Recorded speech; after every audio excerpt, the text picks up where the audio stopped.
ចាបងប្អូនថ្ងៃនេះគឺថាមកអាប់ដេតបងប្អូនអំពីដំណោះនៃក្របពូជដើមខាត់ណារបស់ខ្ញុំបងប្អូនដោះបានល្អខ្លាំងមែនតើរហូតដល់ថ្ងៃហ្នឹងគឺគេមានអាយុ8ថ្ងៃហើយបងប្អូនអញ្ចឹងសម្រាប់ដើមខាត់ណានេះគឺខ្ញុំបានផ្សំទឹកជីបានរយៈពេល3ថ្ងៃហើយបងប្អូនព្រោះអីផ្សំទឹកជីតាំងពីថ្ងៃអាទិត្យណាអញ្ចឹងរបៀបនៃការផ្សំទឹកជីគឺដូចតរដងទេចាបងប្អូនទឹកជីដែលយើងត្រូវប្រើយកមកផ្សំជាមួយនឹង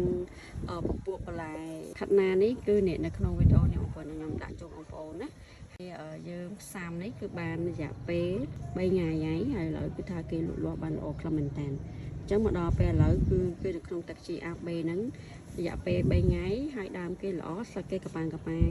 យើងបន្តដាក់ផ្សំគេរហូតនៅក្នុងទឹកជីហ្នឹងហើយដាក់នៅក្រោមពន្លឺថ្ងៃតិចមកនៅក្នុងរោងសំណាញ់ណាយ៉ាជីអេមុនចិត្ត 2cc ដែរដែលថាជីយើងខ្លាំង 2cc អាចលើសខ្លាំង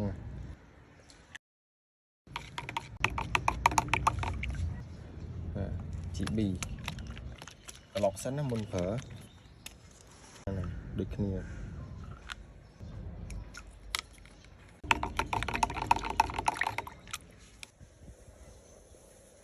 សេមុន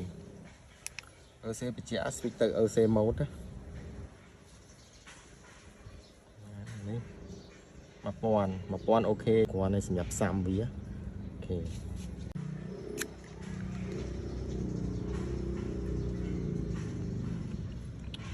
ឡើងប៉ោចុចpH បច្ចុប្បន្ននេះគឺ pH ទឹកយើងឡើងខ្ពស់ហើយអញ្ចឹងក៏ពូយើងមកដោះអត់ល្អដោយសារ pH ខ្ពស់អញ្ចឹងយើងត្រូវតម្លាក់ pH 7.6មានទឹក pH down នីត្រីតអាស៊ីតណានីត្រីតអាស៊ីតយើងមានលក់យើងប្រើនីត្រីតអាស៊ីតតម្លាក់ pH ហ្នឹងប្រើមួយ cc ទៅទឹក1លីត្រទៅ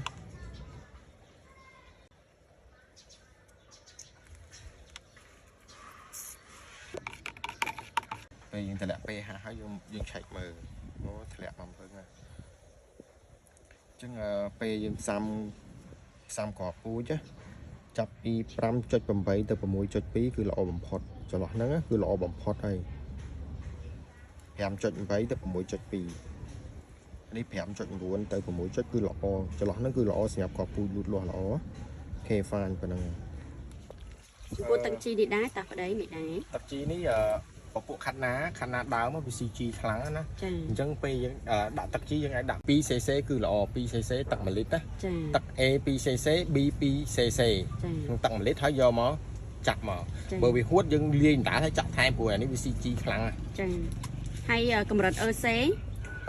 វាអាច1ទៅ2ក៏អត់អីដែរចា1000ទៅ2000ណាបងប្អូនព្រោះថាដើមខាត់ណាគឺជាប្រភេទបន្លែគឺជាប្រភេទបន្លែយកស្លឹកនឹងដែល CG ខ្លាំងមែនតើបងប្អូនមិនថាដាំលើដីទេហើយក៏មិនថាដាំលើទឹកដែរគឺថាពពួកនឹងគឺថា CG ខ្លាំងហ្មងអញ្ចឹង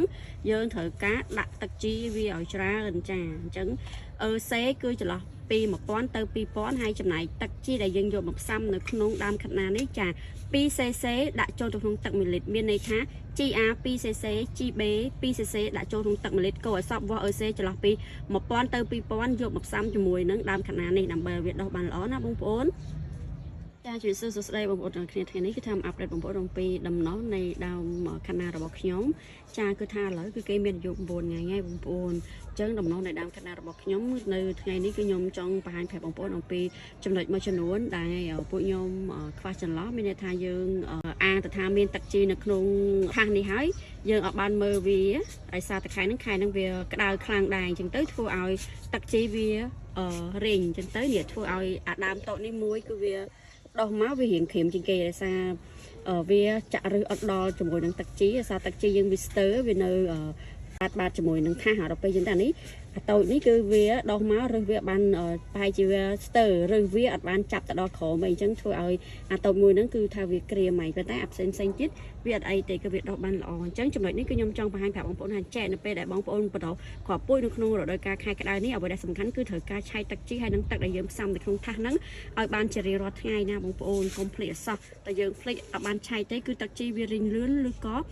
ទឹកដែលយើងដាក់ក្នុងថាសហ្នឹងគឺវារីងលឿនមែនតើអញ្ចឹងនៅពេលដែលទឹកនឹងរីងលឿនគឺ គឺថាតំណរបស់យើងគឺវាងាប់ហើយដោយសារវាក្តៅហើយចឹងទៅវាការទឹកជីហើយនឹងទឹកហ្នឹងគឺទៅចិញ្ចឹមរូបរាងកាយវាច្រើនខ្លាំងមែនតើចាំបងប្អូនត្រូវតែឆែកជារៀងរាល់ថ្ងៃណាបងប្អូនឆ្លៀតពេលមួយផ្លែតមកឆែកទឹកជីឬក៏ទឹកទៅនៅតំណរបស់យើងនឹងជារៀងរាល់ពេលបងប្អូនកុំឲ្យភ្លេចណាអញ្ចឹងសម្រាប់ដើមខណៈរបស់ខ្ញុំគឺអាប់ដេតបងប្អូនប៉ុណ្ណឹងហើយសង្ឃឹមជឿជាក់ថាបងប្អូននឹងយកចិត្តទុកដាក់លើចំណុចនៃការថែមទឹកជីក៏ដូចជាពិនិត្យលើទឹកនឹងកុំឲ្យវាខ្វះឲ្យសោះហើយបងប្អូនឃើញចាក់ស្ដែងមើលអីបងខ្ញុំមើលឃើញឡើងចង់ក្រៀមអស់ហើយវាសារទឹកនឹងវាស្ទើរអញ្ចឹងថ្ងៃហ្នឹងក៏ខ្ញុំត្រូវការថែមទឹកជីវាដែរអញ្ចឹងបងប្អូនតើឥឡូវមកថែមទឹកជីជាមួយនឹងខ្ញុំយើងបន្តដាក់ផ្សំគេរហូតនៅក្នុងទឹកជីហ្នឹងហើយដាក់នៅក្រោមពលឺថ្ងៃតិចមកនៅក្នុងរងសំណាញ់ណាហើយបងប្អូនចាំរងចាំការអាប់ដេតនៅវីដេអូក្រោយទៀតថាតើដំណោះនៃកូនខណាតរបស់ខ្ញុំហ្នឹងគឺដុសយ៉ាងណាអីយ៉ាងណីទេបងប្អូនចាំតាមដានទស្សនានៅវីដេអូបន្តទៀតណាបងប្អូននៅវីដេអូក្រោយៗទៀតណាបងប្អូនจากវីដេអូនេះខ្ញុំមកអាប់ដេតបងប្អូនតែប៉ុណ្្នឹងហើយបងប្អូនមានចម្ងល់ឬក៏សំណួរអាច comment សួរនៅក្នុងវីដេអូនេះបាន